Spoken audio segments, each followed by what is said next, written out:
Stay or Leave, How to Remain in or End Your Relationship, by the School of Life. Introduction. At points in despair at yet more agonizing uncertainty about whether it would be best to stay in or to leave a relationship, we might find ourselves harboring a curious longing that the relationship could be even worse than it is. If, for example, our partner had done something obviously and egregiously appalling, if they were cataclysmically unpleasant, and we were unable to stand a single minute more in their presence, in short, if we despised them and they us, it would at least be clear what we should do next.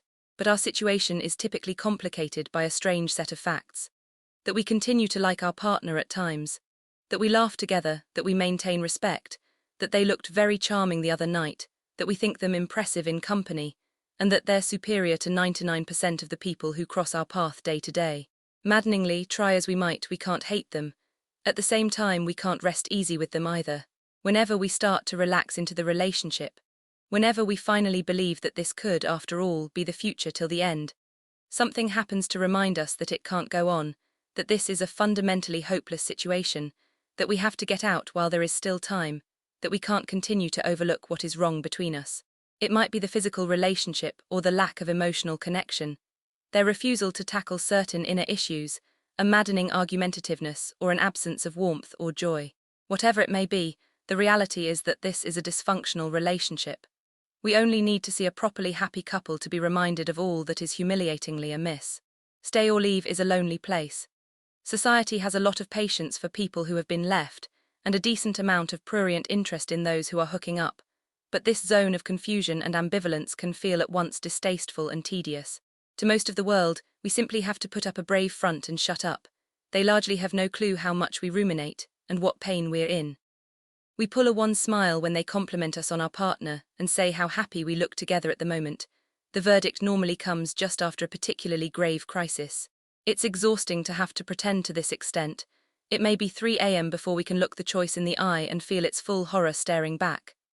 There may be very few people to whom we can turn.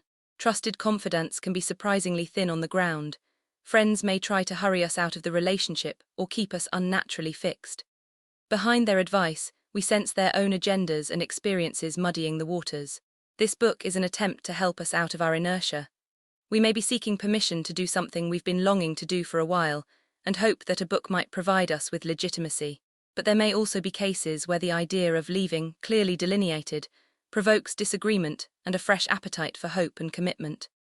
The best way for us to discover our own taste may be to see what we agree with here and what might provoke spontaneous cries of protest. After reading this book, we may decide that we do want to stay.